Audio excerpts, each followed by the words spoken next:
It's simple time and this is Chef Tato and today magluluto tayo ng isang Filipino sour soup na bagay sa malamig na panahon. Kaya, let's start cooking!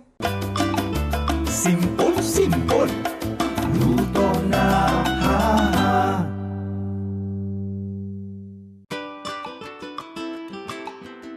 This recipe is part of the Simple Cookbook series where we try to make recipes as simple as ABC. And ngayon, sour soup gagawin natin, hindi sinigang, but sinampalukang manok. So pareho lang sila, sour siya. Pero eto siya, meron talaga siyang fresh tamarind, both pods and also the leaves. Kaya simulan na natin. So, unang-una magigisa tayo. Pero yung gamit ko na panggisa, hindi lang ordinary oil. Yung gamit ko dito, chicken oil.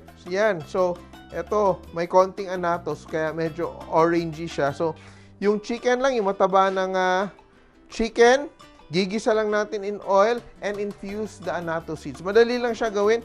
Gigisa lang natin ating garlic. Ayan, of course, garlic. Sa oil pa lang, may dagdag lasa na. Onion. Ginger. So, lalagyan natin ng luya. So, mga 4 to 6 slices of ginger. Yan. Tomatoes. May kamatis pa tayo dito. So, very rich yung ating soup. Yan. Yan. So, tingnan natin.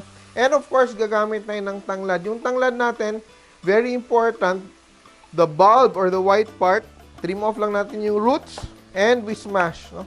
Use the back of the knife or the side of the knife. You can also do that.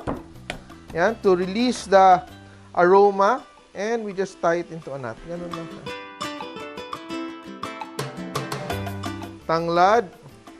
Yan. Isa na rin natin. And meron ako gamit dito na whole chicken cut into pieces. Ating chicken is from Fresh Options, of course. Yan. Lalagyan natin ating chicken. Yan. We will season with salt. Yan.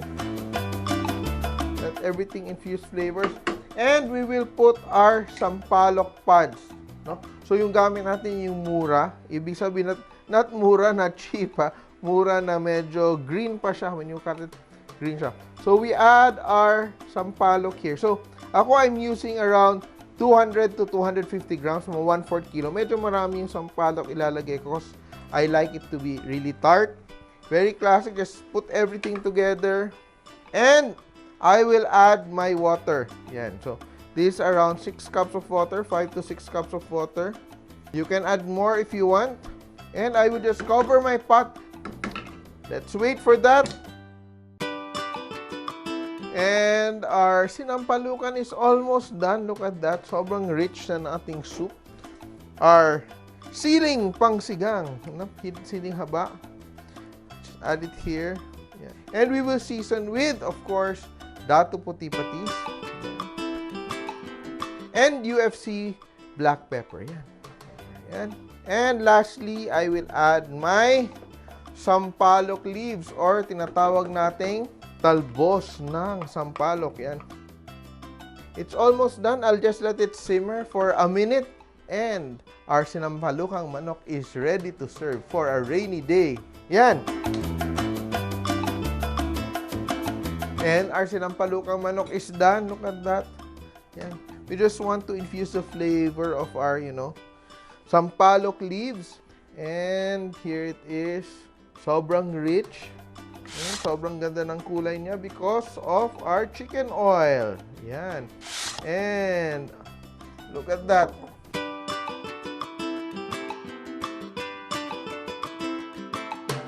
Masarap araw-arawin, lalo na pag tag-ulan. Sinampalukang manok, try nyo ito. Kaya, tandaan nyo, kahit sino kayang magluto, basta simple! Mga ka-simple, remember, loving is sharing. Kaya share this video and like nyo na rin. Kain muna ako. Bye!